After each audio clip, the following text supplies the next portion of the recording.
Thanks everyone for coming out. Sunday afternoon, Spanish Fork, Utah.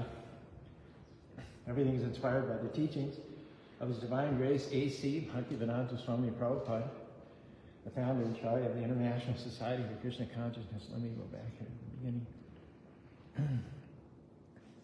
Every once in a while when I find something that I think is really funny, I share it.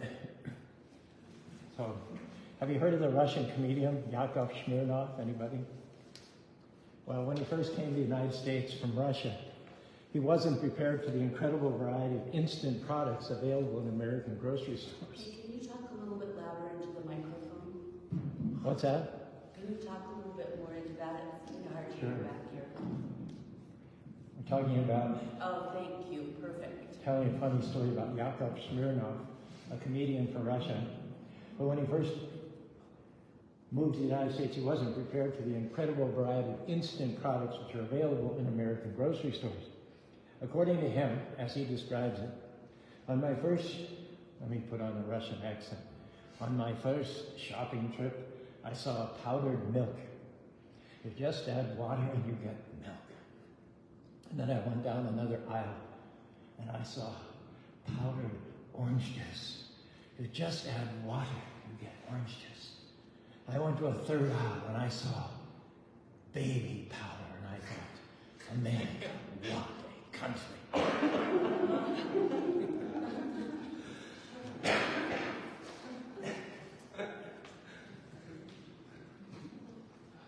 Our topic today is calling out the real you. In each of our bodies, there is a divine person, a spark of God, created in His image, eternal, full of bliss and knowledge, called Satchi Ananda in the Sanskrit. As such, this person is secure, confident, creative, disciplined, focused, devoted, and humble. But just because that person is in you doesn't mean that he or she is automatically going to come out. Person needs to be released, and that's what we're going to talk about today, is how to release that best version of yourself. Abraham Maslow, the great psychologist, he said, quote, "The healthiest, most flourishing, and most valuable among us are those who are motivated by transformation, by the release of potentials, capacities, and talents through purposeful action." I'm sure you've all felt that there's a self that you ought to be beating beneath the self that you now are, yearning to realize itself, anchoring to rise up. The problem is that if we ignore these urges towards self-transformation for too long, we'll end up living haunted by what might have been. Again, Maslow was so convinced of the importance of self-realization and self-transformation that he made the following, I think you'll agree with me, pretty bold statement. He said, if you plan on being anything less than what you're capable of being, you'll probably be unhappy all the days of your life. Prabhupada, our spiritual master, says in a purport to the 11th canto of the Srimad Bhagavatam, Krishna consciousness or God consciousness is not a question of faith as much as it is a science of self-transformation. And to ignore this calling is to set yourself up for a disappointment and a pain that sears the heart as one progresses on in life towards middle age and old age. One gradually becomes more and more hopeless and despondent in material life. However, the good news is that if you are fortunate enough to receive good instructions from the Lord or His representative devotee, there's the potential there to transform one's material disappointment into spiritual success. Actually, it is said that Lord Krishna, or God, seated in our heart, is our only friend. And this simple understanding of God in the heart, poised and willing and ready to help us move to the next level of our destiny, that understanding alone can bring us to a level of spiritual happiness. Hare Krishna, Hare Krishna, Krishna Krishna, Hare Rama, Rama Rama, Hare Hare. I know you've been expecting it. As soon as I introduced the subject of transformation. It was inevitable that we bring up the caterpillar, right? Starts off as a worm-like larva, one of the most disgusting, repulsive, but unattractive entities in nature. Plain, nothing special about it. And yet Krishna, God, has programmed that worm to go through an amazing transformation. Forms a cocoon, and metamorphosis takes place little by little, changes. One day a leg pushes out, another day a wing. Soon thereafter its head appears. And when it's free from the cocoon, it has transformed into one of the most beautiful, graceful, and colorful entities on the planet, a butterfly. Now, instead of having to crawl, always squirm around on the ground, it can lift up and fly wherever it wants. In a similar way, unless our thoughts are retrained, we're going to gravitate towards the negative. Although we are innately spirits, creatures of light, we find ourselves in the darkness of matter, surrounded by that which is temporary, that which is dark. Tendency towards despair, despondency. We're in the material world. You know what's wrong with the material world? There's only one thing wrong with the material world. Matter. When you think about it, if it wasn't for matter, we wouldn't have any problems at all. We wouldn't have birth, death, disease, old age, hunger, thirst, breakups, dear John letters, pimples, auto accidents, wars. It's all because of matter. And we're enmeshed. We're surrounded by matter. No wonder that if you don't cultivate spiritual knowledge, if you don't actively excavate for the soul, you can't help but be depressed. You can't help it. If you're intelligent, if you're not intelligent, you may be some mindless optimist. But if you're intelligent, depression almost inevitably follows if you have no options or alternatives to matter. So therefore it's said that if we don't repattern our thinking, we're going to gravitate towards the negative like that larva crawling on the ground. We tend to think, I can't get that promotion. I'm not qualified. I'll never rise much higher. I come from the wrong family.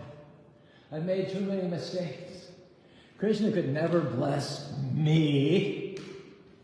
I'll never lose that weight. My business will never get off the ground.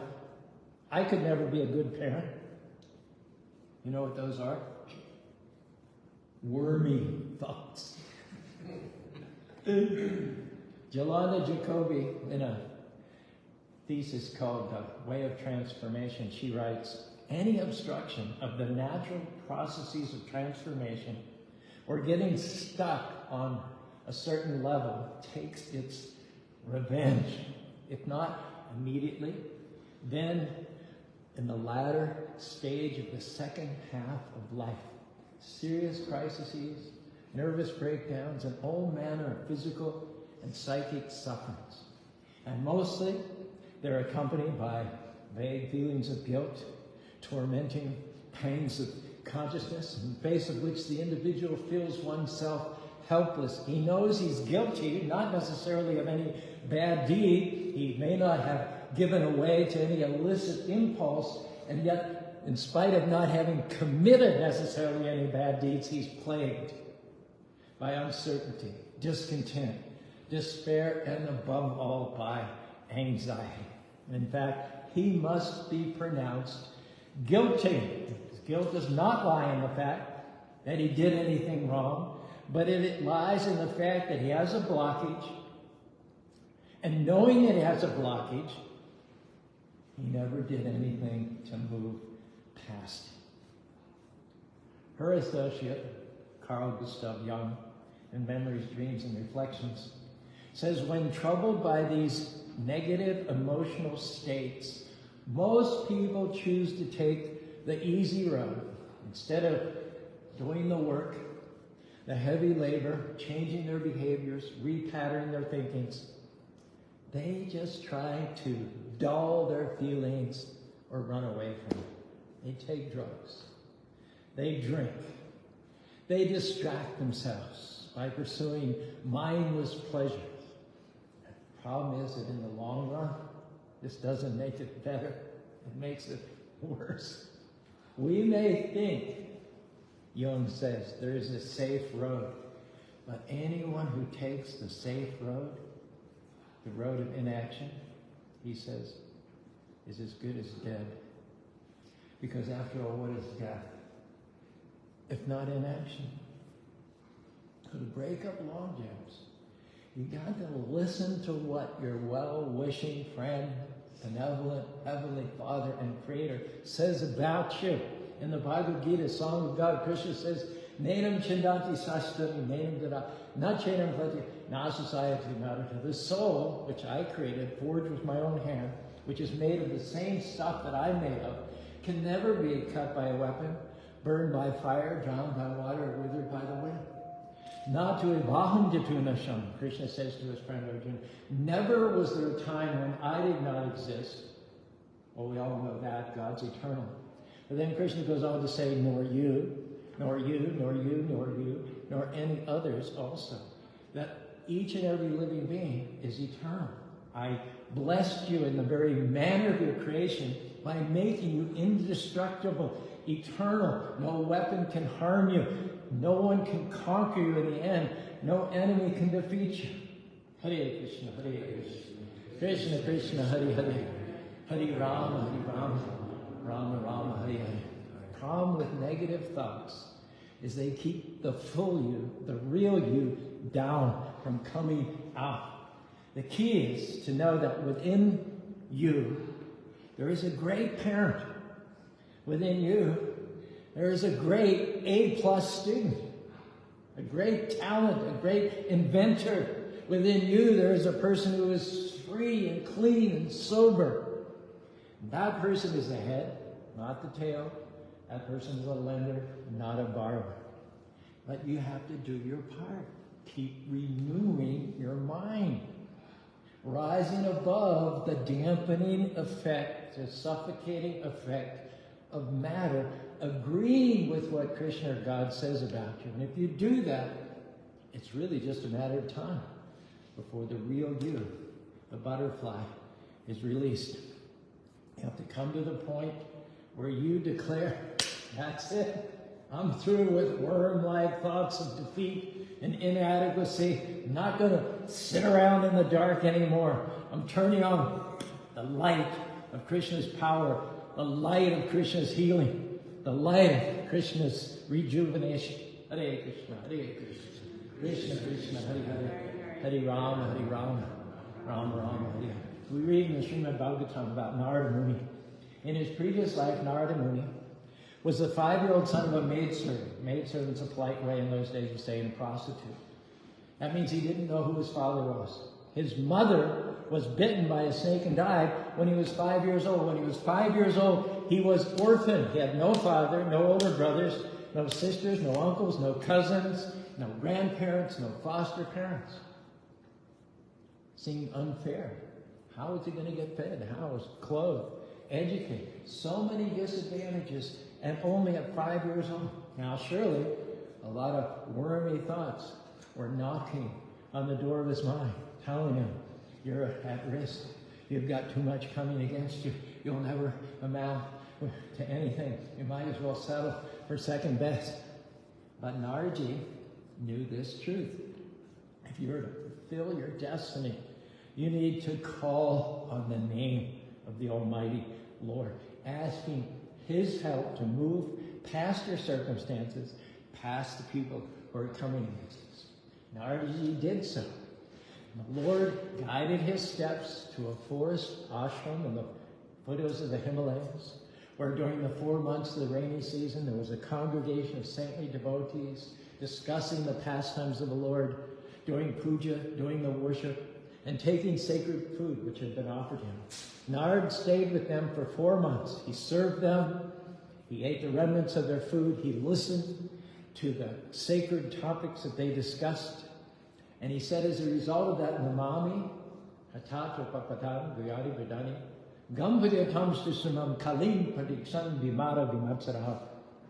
After the 4 months of the rainy season were over and the sages moved on, this 5-year-old boy began wandering all over the world, in jungles and deserts, without being harmed. To what did he attribute his immunity? He said, everywhere I went, being humble and non-envious, I chanted constantly the names of God. Hare Krishna, Hare Krishna, Krishna Krishna, Hare Hare, Hare Rama, Hare Rama, Rama Rama, Hare Hare. Eventually the Lord appeared before him as he meditated on the Lord with his mind transformed in transcendental love as tears flowed down his cheeks. The Supreme Personality of Godhead was visible to him, sitting within the core of his heart.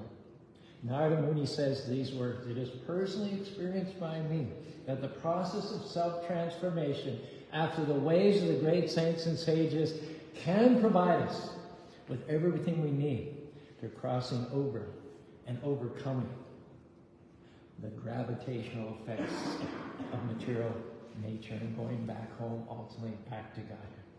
He says, in course of time, thinking of Krishna, Naradaji came to the end of that lifetime. He came to that point which we commonly describe as death, when a change of body occurs. And this is what he described about transmigrating from his past life to his present life. He said, being free from all material taints, I met with death, just as lightning and illumination occur simultaneously. No sooner had his soul left the previous body than instantaneously and immediately he resurrected in an entirely eternal, spiritual, glowing, effulgent body. He says, just as the illumination immediately follows the lightning, I shed my material body after death, and my spiritual body instantaneously emerged. The material body had been a product of karma, earned by an accumulation of material desire, action, and reaction over many lifetimes. It was temporary, full of miseries, unenlightened. The spiritual body, on the other hand, residing dormant within the material body, is eternal, blissful, full of knowledge. And even while in the material body, a pure devotee's body, it becomes surcharged with spiritual energy by using the tongue to glorify the Lord, the ears to hear the Lord, the hands to serve the Lord in the temple, the eyes to see the beautiful form of the Lord, and the nose to smell the incense and flowers. As the senses are engaged even within this body in transcendental devotional service, one becomes surcharged with spiritual energy. It's like the butterfly developing itself within the cocoon. So what can we all learn from this story that happened many, literally millions of years ago? Maybe you have negative circumstances in your life, negative voices playing in your mind, just like the 5-year-old orphaned, fatherless, motherless Narada must have had. But when Narada got into the right mind frame, when he started renewing his mind, associating with the unlimited Lord through sound vibration, he released his spiritual form. He released the person that he was created to be. Talented, strong, positive, joyful, confident, valuable, one of a kind. Our message today is that inside of each and every one of you is a victorious, successful, world changer just waiting to break up. Your butterfly is waiting to soar. And can I tell you, you owe it to yourself and you owe it to your loved ones to realize the full you. There is no limit to what Krishna or God can do in you and through you when you start believing that you're blessed, that you're one of a kind, that you're a conqueror. When you renew your mind, transformation will take place by the grace of the Lord. Hare Krishna, Hare Krishna, Krishna Krishna, Hare Hare, Hare Rama, Rama, Rama, Rama. Prabhupada said, if you love Krishna in any capacity, you shall never be frustrated, because everything in Krishna or God is eternal, blissful, and full of knowledge. Krishna is like the sun, and you know the one thing the sun can't do? Does anybody know the one thing the sun can't do? it can create darkness. Hare Krishna, Krishna Krishna, Hare Hare, Hare Rama, Rama Rama. Tell the story of a young boy. His mother wanted to play the piano, and she encouraged a love for music within him. In this connection, she got 2 tickets for herself and her son to go to a Paderewski concert. The mother and the son went in, they found their seats. The mother spotted a friend a short distance away, and she walked down the aisle to greet her. The time got a little too young for the youngster, so he wandered off exploring the wonders of the concert hall, eventually making his way through a door marked clearly, "No admittance." When the house lights dimmed, the mother returned to her seat only to find that her son was missing. That moment, the curtains on the stage parted to her shock. There was her son seated on the stage at the keyboard of Paderewski's Steinway. Oblivious to the crowd, the young boy started to pick out the notes of Twinkle, Twinkle, Little Star. And then Paderewski, the greatest concert pianist that ever lived, swept onto the stage. Without missing a beat, he quickly moved to the piano, leaned over, and whispered in the boy's ear, "Don't quit. Keep playing." And around the left side, he reached with his left hand, and he began filling in the bass notes to Twinkle, Twinkle, Little Star. And soon his right hand reached around the other side of the boy and added the treble part. And together, the great master and the young boy transformed Twinkle, Twinkle, Little Star into something that had never been before. It was a wonderfully creative moment. Obviously, the audience was captivated. Just so, Krishna, the maestro, the master, is able to work through our sometimes feeble efforts, wrapping his arms around us, urging us on, transforming our lives into something extraordinary. Krishna, God, equips us to dream dreams. He encourages us to tax our imaginations. He prods us to envision far more than we ever thought possible. Ask yourselves, are not our lives meant for wonder and amazement, mystery, growth, for dreaming with eyes wide open? The promise is that God never leaves you. He's closer than a brother in the region of your heart, encouraging, upholding, challenging, renewing, recreating us that we might dream new dreams and imagine new possibilities. Possibilities of peace, possibilities of compassionate love, possibilities transform life. God can see things that others can't see.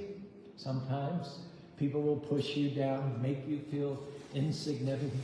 Sometimes your own mind will try to convince you that you don't measure up, you're subpar, you're second best, you don't have what it takes. But Krishna, or God, sees beyond the surface, beyond the body, beyond your gender, beyond your race, beyond your height, beyond your skin color. Krishna sees how it is that he made you, your incredible value.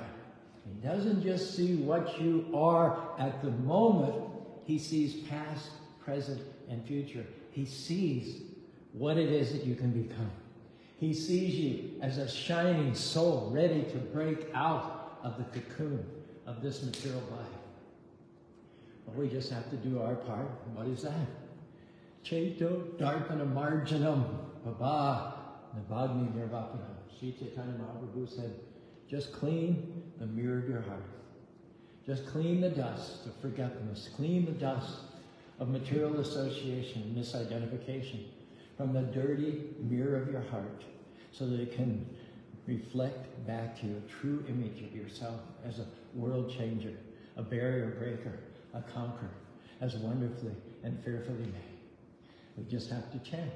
Hare Krishna, Krishna Krishna, Hare Hare, Hare Rama, Rama Rama, Hare Hare, or any bona fide name of God. We're not sectarian here. Now, deep down, you have to believe that you're not second best, that you're redeemed, you're restored, you're talented, you're valuable. Believe that with Krishna or God's encouragement and with his partnership, you can release the full you, the butterfly inside. A good example of this kind of transformation, we found it in the story of Dulcinea. She's one of the principal characters in that popular Broadway musical, The Man of La Mancha. The audience learns that Don Quixote, who was the chief protagonist, as I'm sure you know, he lives with lots and lots of illusions. The most famous of his illusions is that he's a knight-errant who battles dragons in the form of windmills. Do you want to let them in, or whatever they're doing out there? At the end of the play, as Don Quixote lies dying, he has, I'll just wait a minute, a little distraction here, which I caused myself. Open mouth, put in foot. If I'm going to get distracted, it should be at the beginning or the end of the story, not in the middle of the story, right? Okay, let's refocus here. At the end of the play, as Don Quixote lies dying, he has at his side a prostitute. Her name was Aldonza. However, throughout the play, he has seen her not as a common prostitute, but as a wonderful princess. And he called her accordingly Dulcinea, the sweet one, much to the laughter and derision of the local town people. But Don Quixote has seen her and described her and named her in a way unlike anything she's ever experienced in her lifetime. When Don Quixote breathes his last, Aldonza begins to sing the famous song, Impossible Dream. And as the echo of the song dies away, someone shouts to her from the crowd, "Hey, Aldonza!" But she pulls away proudly and she says, "No! My name is Dulcinea." And what happened there? That crazy knight's love had transformed her. So today, Krishna's love.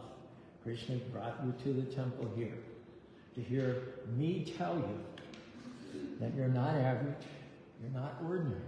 There's a king in you, there's a queen within you, there's a butterfly waiting to come out. You are not who people call you, you are who God says you are. And he wants you to renew your mind. He wants you to answer to more than a conqueror, world changer, history maker. He has assignments for you to fulfill, missions for you to accomplish. Could it be that the only thing that's holding you back are your thoughts toward yourself? You're focused on your mistakes, the times you blew, how you don't think, you don't measure up. Our encouragement today is get rid of the wormy thoughts. Transform your mind with the name of the Lord. Hare Krishna, Hare Krishna, Krishna Krishna, Hare Hare, Hare Rama, Rama Rama, Hare Hare. Life is not meant for sitting around, having a pity party, feeling inadequate.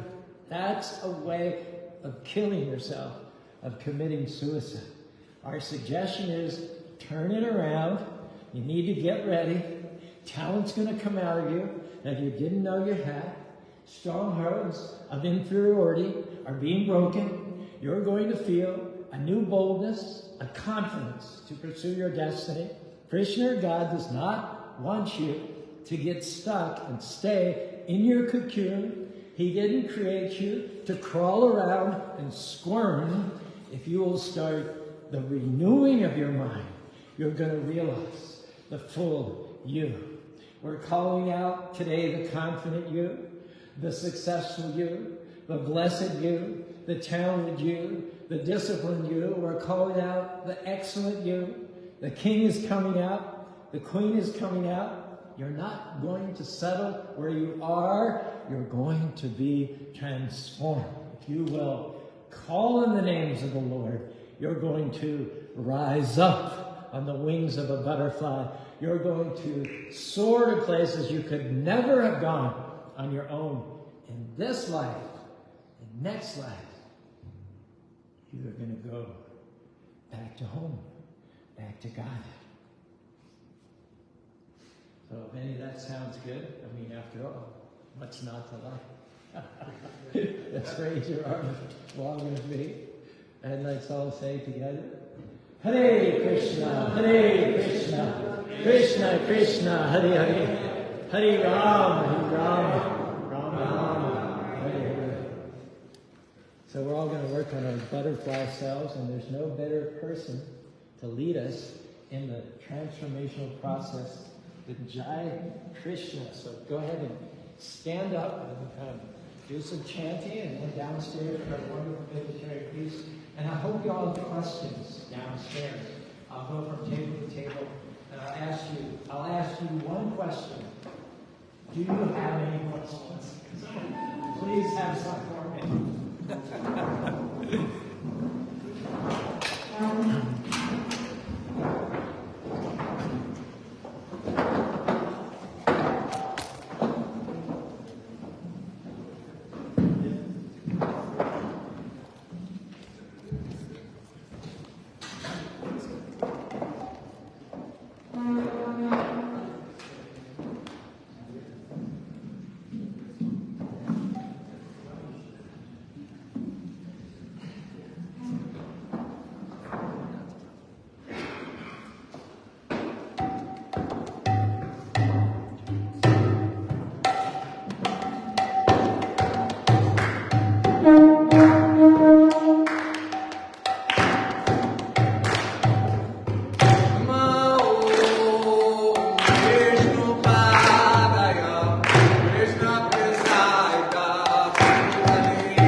Shimani's Divine Grace, A.C. Bhaktivedanta Swami, Srila Prabhupada ki, Ananta Gauda Vaishnavindi ki, Namacharya Shri Hari Astuko ki, Prem Sikho So Krishna Chaitanya Prabhu Nityananda Shri